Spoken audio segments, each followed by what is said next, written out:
again, everybody, and Merry Christmas from the two-man game here on Claibs Online. I'm Bob Ramsey. That's my partner, Matt Rocchio. And we go into Christmas, at least, and with college basketball, Matt, and in particular, the Billikens, sort of an empty feeling going in. I'll start with the latest, and then we'll back up and talk about the game. But Billiken game that's supposed to be played on Wednesday has been canceled, and we look all over college basketball, and games are being canceled everywhere, in particular the East.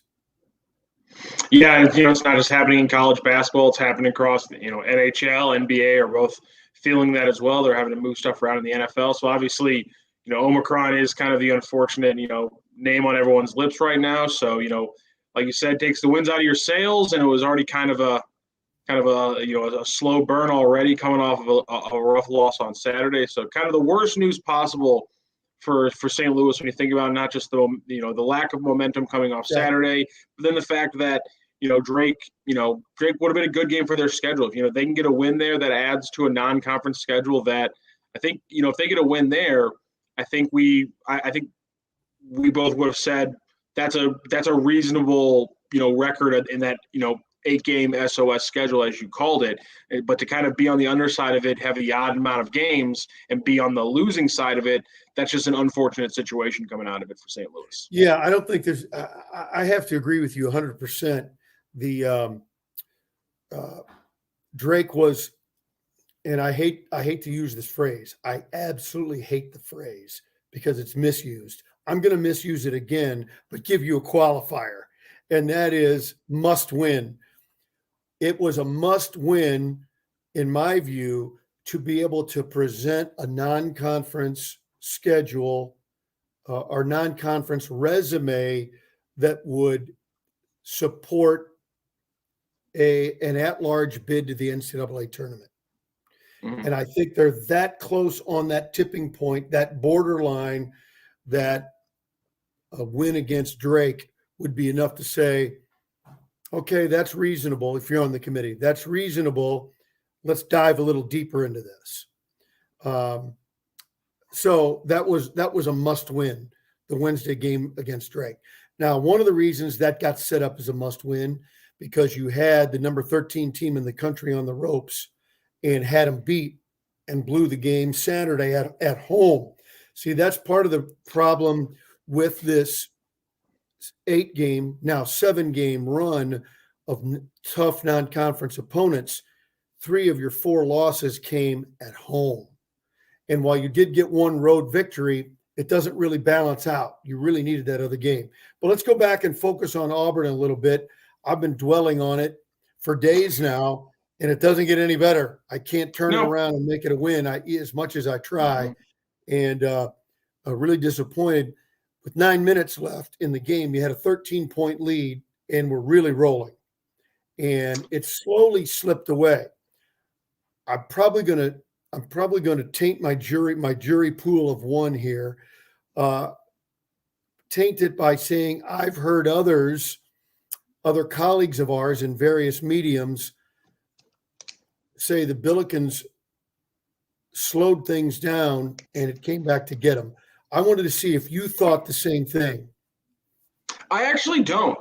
That when I first heard people saying that, it sounded like a realistic thing, because I do think there was maybe smacks of that in the Belmont UAB losses. But I saw a different thread come out, and that is it was a SLU offense that when the game was slowed down from the other team's perspective, and maybe some of those transition possessions became a little bit scarcer.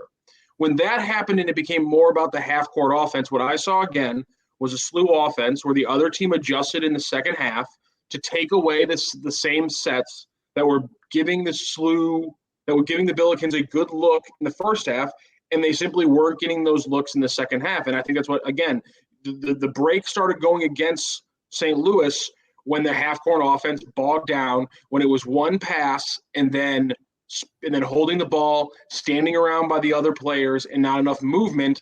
And again, I think there's obviously a lot to criticize in the players just standing around in that situation. But at the same time, you have to go to the play call and ask, where is the other option? What's the secondary play call? But again, you then have to give credit, they on scholarship too, to Auburn because they saw what was getting them beat in the first half. They took it away, and St. Louis didn't adjust. But again, that's the story of Belmont and UAB on the offensive side, and we'll get to the defensive side. But your thoughts on what you saw kind of in the moment, or kind of maybe what you looking back and trying to slow down what happened. What do you think you saw that maybe was the big thing that flipped? I think it was way simpler than all those things. I'm not saying you're wrong, Okay. but I'm saying there's an even more simple answer. And that is, look at how the Bills got the lead. They had a couple runouts and that sort of thing, but they of their 13-point lead, 6 of those 13 points in that run were free throws. Okay. You force the action, you got the free throws. Now, watch what happened. Miss three-pointer. I'm going in order after your 13-point lead. I literally have this exact same thing written down, play by play, the exact same way. Miss three-pointer, turnover, miss free throw. You're still up 6, okay? In fact, you go back up 8, and then what happens? Turnover, missed layup, you hit a bucket, missed three-pointer, turnover, couple of free throws, you're still ahead. Turnover, missed layup. Then you get missed free throws. So what I'm suggesting is make your layups and your free throws. Don't turn the ball over. You don't have to have a spectacular offense. You don't have to. I will say this though, 2 of those 2 turnovers. So in the point between the Yuri to Franco lob that puts them back up 8. So it put them back up 62-54. Yep. The next 2 possessions in that run, sandwiched around TJ getting blocked by Kessler and the missed open 3. Those 2 turnovers are 24-second violations. They're not bad turnovers. They're not a dumb pass. Those are 2 possessions where the offense did nothing, where there were 2 passes and then a lot of standing and then a Hail Mary at the end. And so those are 2 24-second violations deep in the second half. And we talked a lot about Auburn's press, and there were some moments in that 9 minutes where Auburn's press did have a big play here and there. But that wasn't Auburn's press that was breaking them. That was Auburn's half-court defense completely smothering them on 2 of the most important possessions of the second half. Yes, I agree with everything you say. But if you make your free throws, then you don't have to make 100% of them, but make free throws and layups. Yeah, layups are becoming a bigger kind of problem here for St. Louis over the last few games. The other side of the equation is, and I'm going to let you take the ball here, and that is on the defensive end. Yeah. Okay. So credit to not only a great SLU writer, Stu Durando, but raising a great Auburn writer. Bennett Durando did an incredibly good breakdown of the high pick and roll that broke the St. Louis defense. The Wendell Green Jr., Walker Kessler high pick and roll with Jabari Smith as the third key of it. And if you go back and watch it, it's heartbreaking. Listen, I'm a Mizzou graduate. So the idea of an Auburn team running the exact same play over and over again as your mental sports fan commits Harry Carey in the back of your head, I'm used to that feeling, and that's exactly what it felt like. High screen and roll, Kessler rolls earlier in the play every single time. It's so annoying how clockwork this was. The opening part where it was just like the beginning of the axe coming down on your neck was Jabari Smith would run a little, from the wing through the paint into the corner. And as soon as he did that, Okoro left, right? Yeah. Okoro would just Okoro would come up to kind of make sure Kessler didn't give him a good screen. And then they would start the high pick and roll. Kessler would come up, and now it's terror because Wendell Green would get around Yuri and get around the screen almost every time. And at that point, the issue becomes Francis Okoro. And he was playing in a drop, and Walker Kessler mentioned that. And for a lot of this season, I actually think that the way that Okoro and Linson have played the drop, and the drop, by the way, is just a defensive strategy in the pick and roll, where instead of hedging the ball handler high, you drop into the paint to take away the roll in the passing lane. But the problem is if you get caught in the no man's land in the drop, where you're not affecting the ball handler, and you're not giving enough, and you're giving too much space to the big man to where he can go up for a lob too easily, you're going to get murdered. And Francis Okoro just kept getting caught in that no man's land. And now here was the backbreaking part. Here's where the little three-man game really opens up. Because Francis Okoro is getting beaten so bad on the lob, now TJ Hargrove, who's marking Jabari Smith in the corner after he makes his run through, now TJ Hargrove comes in to help and give a body onto Walker Kessler. It takes away the lob. Now Jabari Smith is in the corner wide open, and he didn't hit a lot of shots, but he hit those shots late in the second, and that's what matters. It was an incredibly great play set. They actually threw in a little change in there that didn't work, where as Jabari was coming through the paint, he's behind Walker. Walker all of a sudden just like snapped around and set a screen for him, and he comes shooting up to the top of the screen, and they almost got a clean open three on it. And this is the thing though, because a lot of people are talking about the lack of Javonte Perkins and the 13th team overall. The backbreaking thing here is that we want to talk about offense and half court offense and play sets and things like that. But Auburn ran the same play set over and over and over again. But because Walker Kessler is a 7-footer and one of the best, and one of the better big men in college basketball, and because Jabari Smith is an NBA prospect, they can get away with running the same damn play over and over again and beating you with it. And the options off of that play. Yeah, so that's the heartbreaking thing about it is, I want to criticize SLU for being too, maybe almost, running too many of the same sets throughout the game, and eventually Auburn figuring it out. But at the same time, Auburn ran the same play over and over again for 9 minutes, and SLU couldn't figure it out. But at the same time, you almost couldn't figure it out because of the athletes they have. Because again, there was one time after about 4 times where they really got beat, where SLU I think was still leading 3 before the last Jabari Smith 3, where they hedged TJ really early and they played the passing lane between Jabari and the other wingman, and they got a turnover off it going the other way, and then they were going the other way. So they made an adjustment, but it was too little too late, and then 2 possessions later, they ran it one more time for a backbreaking, score. Right. And so there's just all these little things where you want to criticize what you saw from SLU, but then at the same time, there are these variables that you have to take into account and say, listen, there are these little things that you want to criticize, but at the same time, play calls, sets, defense. If you just hit your layups, it's a different game. That's kind of an aggravating way to look at it, but every time I try to think, well, this is the reason, or this is all you have to fix, another little piece kind of jumps out. Well, here's another little piece. There's been some criticism about not enough substitutions late in the game. Yeah, that's a great point. And I'm going to liken it to kind of being a baseball guy my whole life.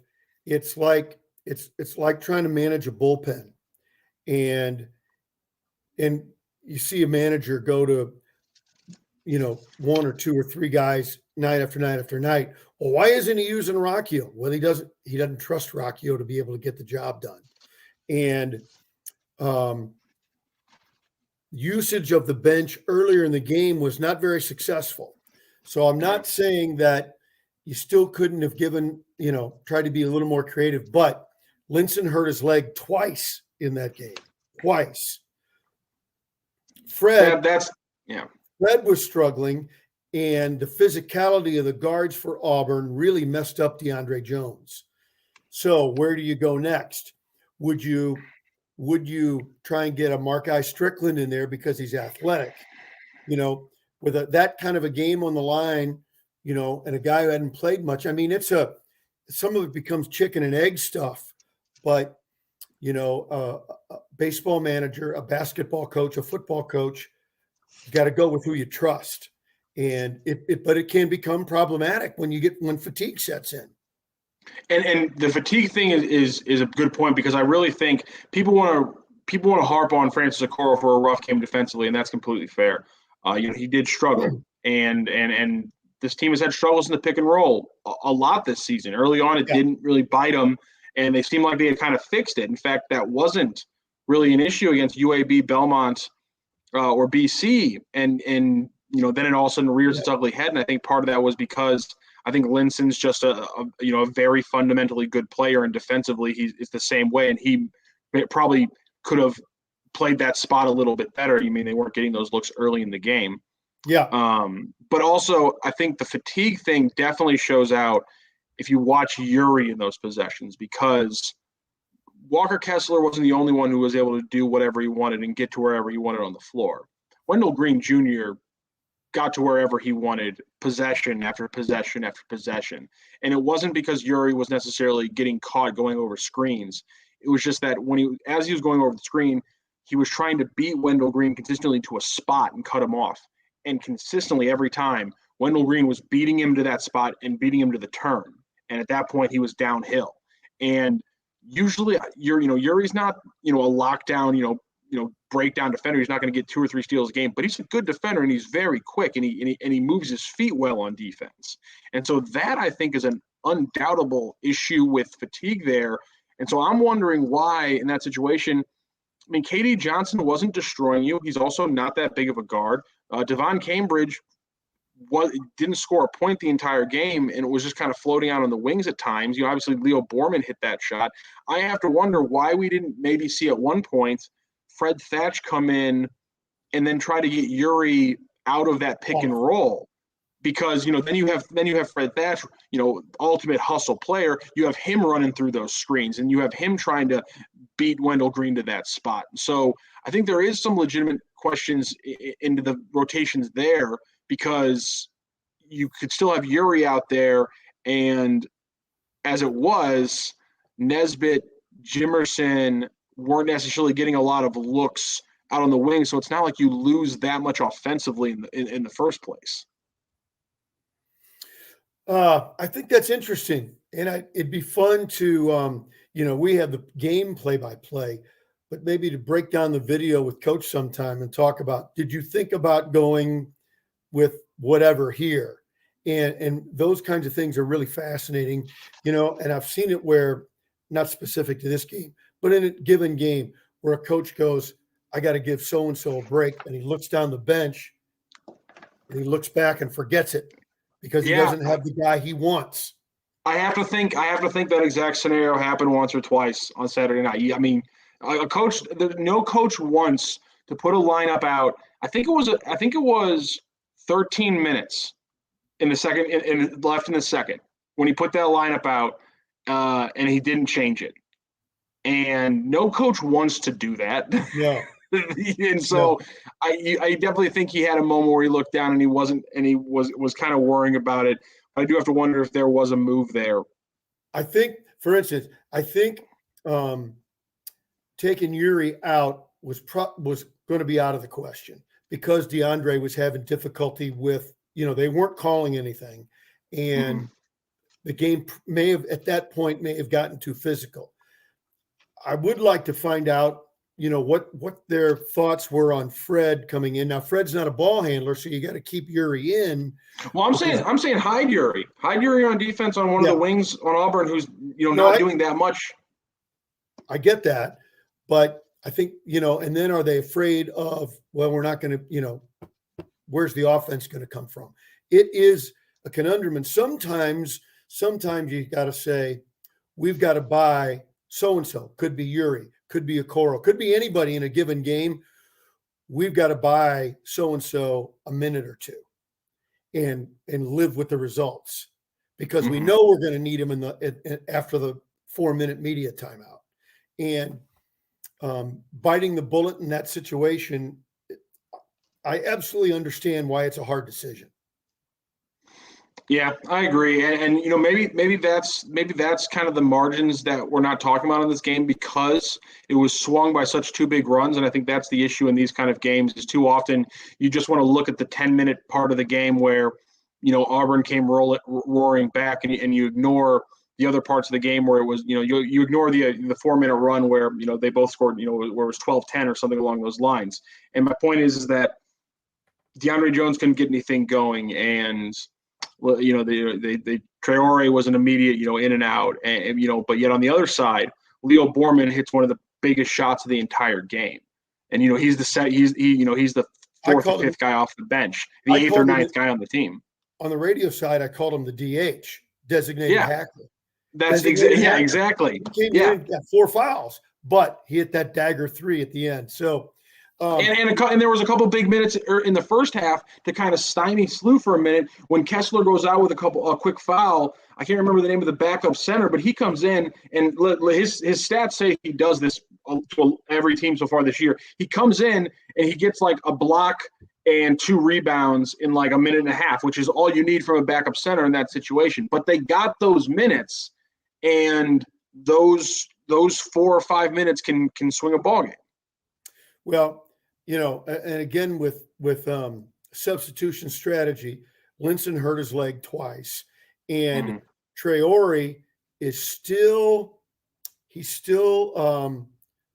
trying to do things too quick in the game. Now the level of the game is quick, but you can see Lacina is he can't get in the moment, and that will come with more playing time. Traore is going to be fine. He just wasn't ready for that against Auburn. So my final thought on that, and then you offer yours, is for those of us who are really bummed out, and I want to say the word us, meaning me and others, not you, me and others, that were really bummed out. That was the 13th team in the country. And I believe they're going to be a top 10 team before it's all said and done.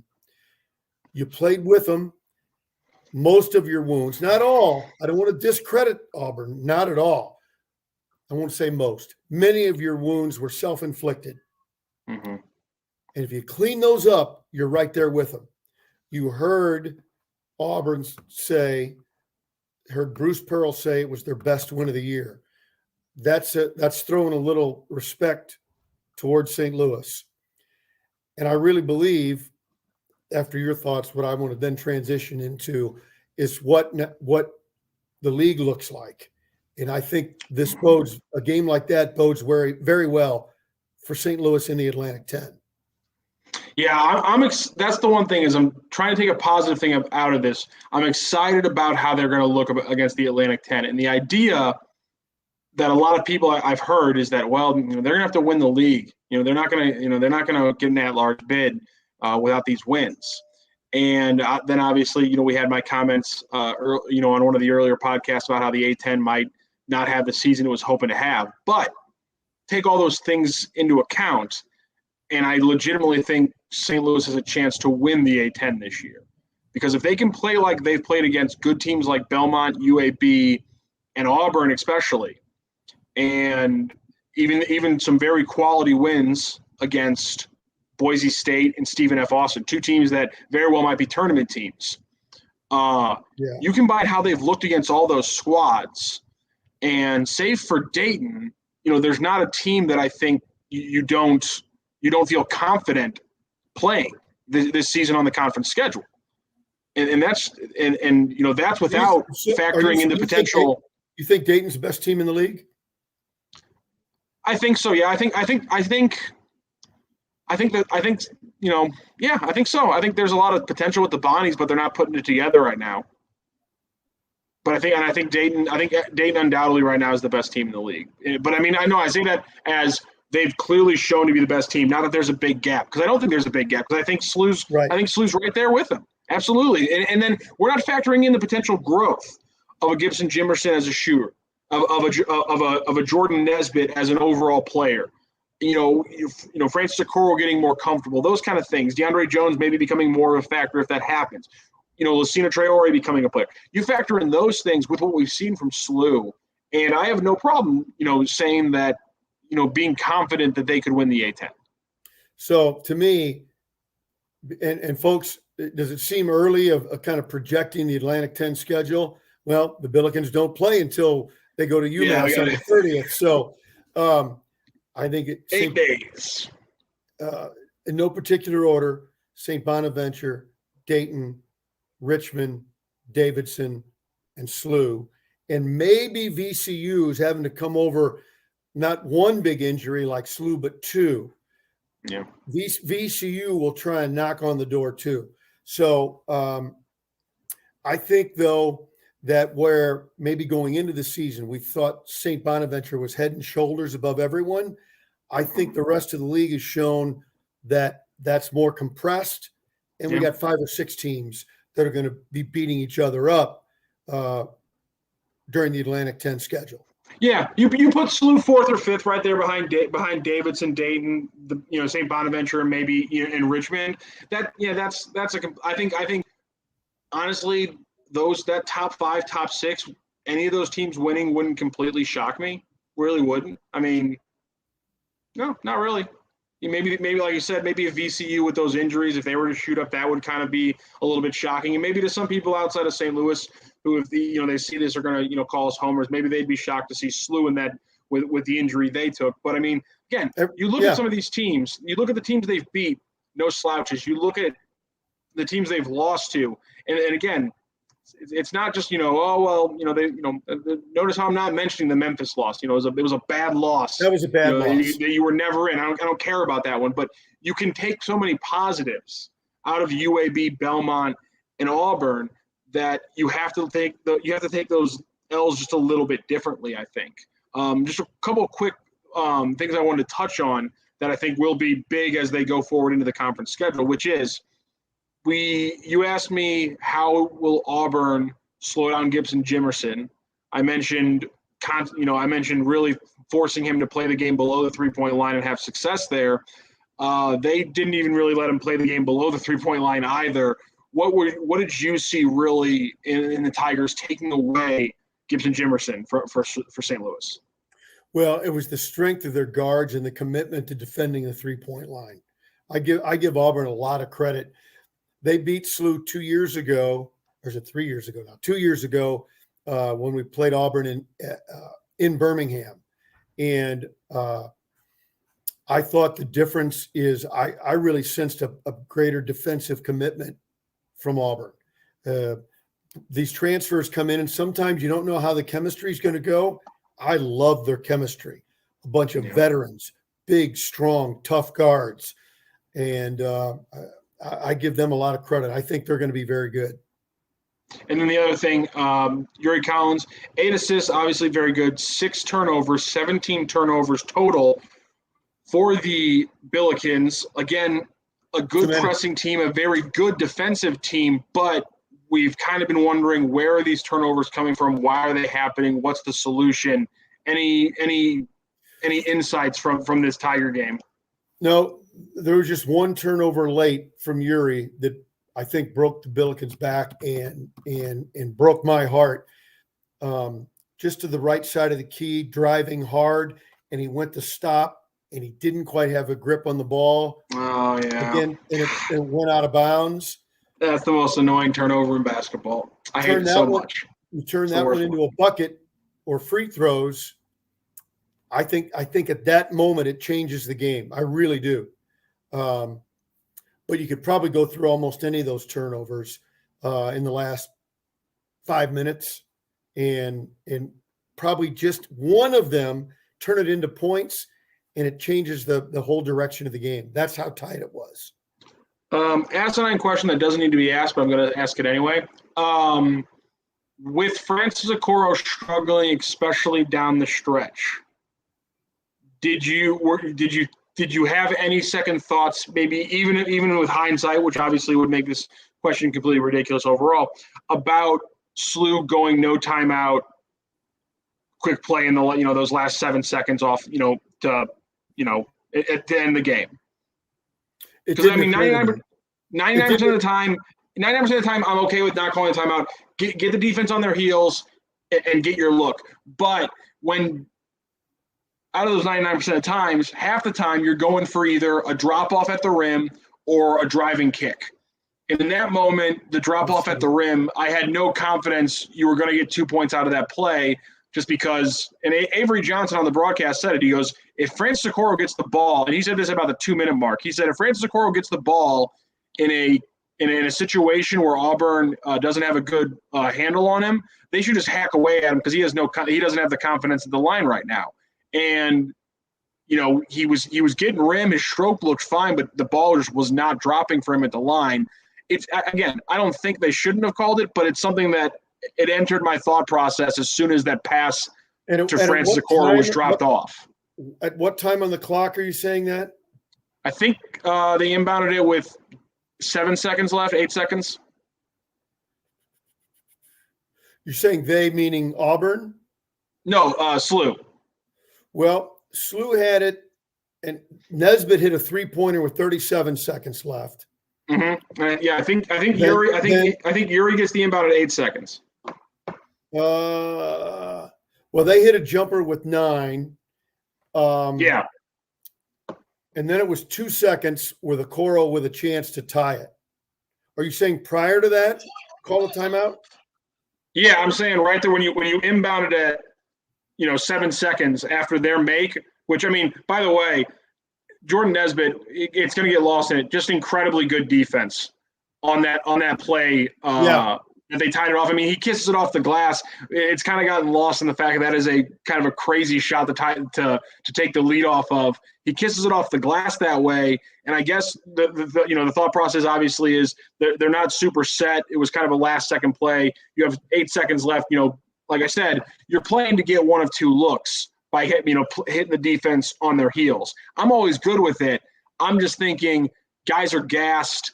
Your center hasn't had the confidence to hit at the free throw line the last couple possessions. Again, I'm thinking about this in hindsight, and so maybe I shouldn't even be presenting the question, but it's something I've thought about a few times, in the moment and since the game. I didn't think about it, so I probably don't have a fair answer. Yeah. And you got to look to. And Kessler just volleyball spiked 2 arms across. I mean, the ball wasn't getting out of Francis Okoro's hands. He didn't try to block it. He knew what he was doing. Yeah. And that's probably what he was going to do no matter who went to the rim. That's true. He was back at the rim to do just that, make him earn it from the free throw line. Well, then we'll move on here, but next episode we'll come back with Rocc overthinks something else. Which honestly, it should be a reoccurring segment on this podcast, because if there's anything I do well, it's overthink the living daylights out of small minutia that do not matter and shouldn't be thought about. I don't think it's an unreasonable question. I just don't have the input as to why or why not. I don't know, but that would be a fun, just to have a discussion. Hey, why didn't you go with timeout here? Had you already told everybody what you wanted to do? Did they already know the play to get in? We knew we were going to go for a tie. They probably were going to try and go in, and if they didn't get a shot in, kick it out for a 3. That's like I said, it's 50-50, either a drop off at the rim or you're kicking out for a 3. And you know what? And I'll give this to Travis's credit, and also just a little bit to Auburn's credit. They have been very good out of bounds, out of timeouts, under the basket plays. Yeah. SLU's been really good, and Auburn never really let those sets take hold. So maybe Travis is thinking, even if I call a timeout, my play calls out of timeouts haven't been getting the looks I want. This is the best look anyhow. And in that case, 100% I'm completely good with it, because Auburn was taking that away for the most of the game. So let me ask you a question before we move on. Now we're really just digging deeper and deeper. This is minutia. You got 2 seconds left, or you got 7 seconds left. You want to go to the rim where you know you're going to get fouled with your 75% free throw shooting team. You want to go to the line and get fouled and send it to overtime. Or do you want somebody to take a 3? I was trying to taint the jury again by saying jack up a 3. That's not fair. That's planting a negative seed. Or you say we're going to come down here. We're going to come down and hit a 3 to win or lose. I like coming down and playing the game with the line. I know it's slow and it's boring, but best case scenario, we're talking about a 40% chance of the line. We're talking about a 75% chance of the stripe. And again, you're just talking about tying it up.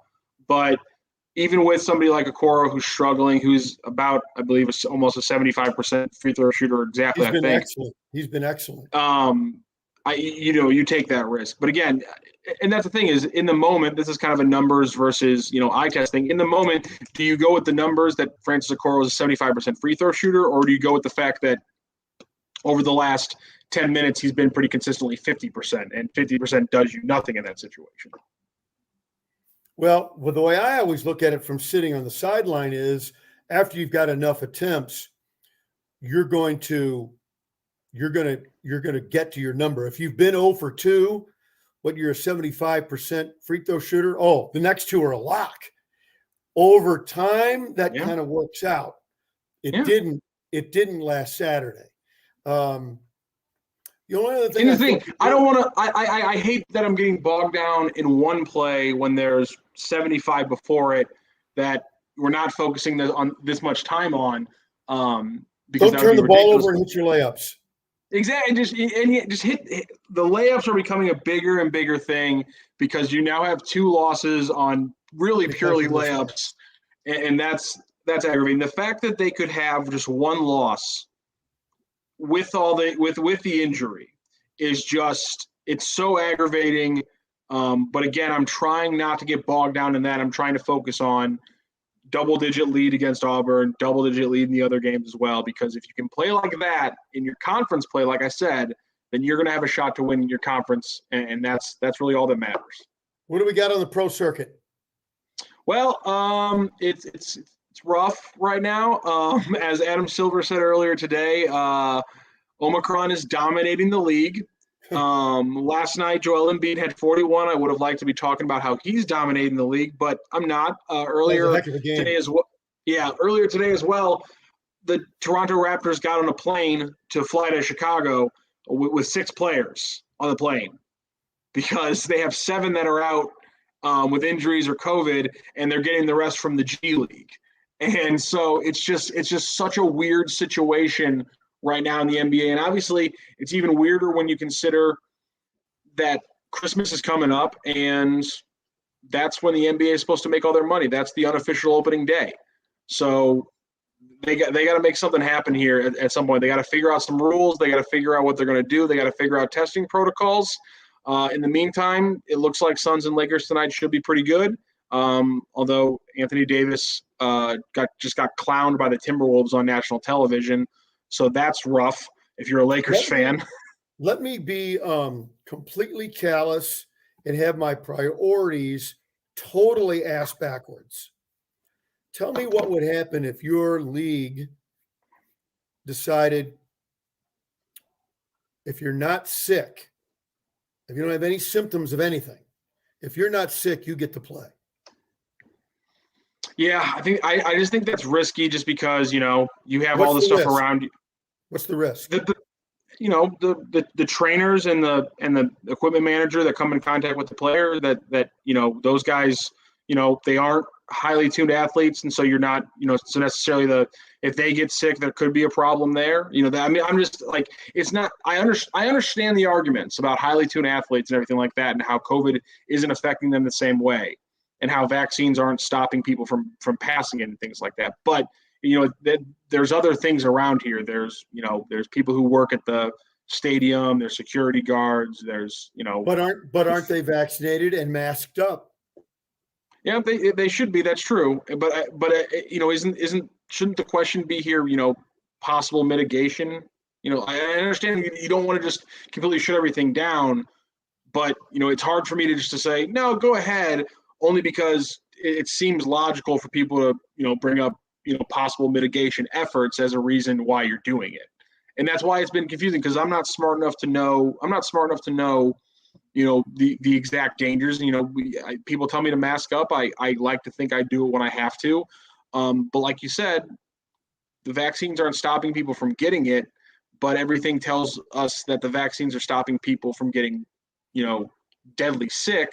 So should we just treat this like the cold? And then at the same time, I do think there's legitimate. No.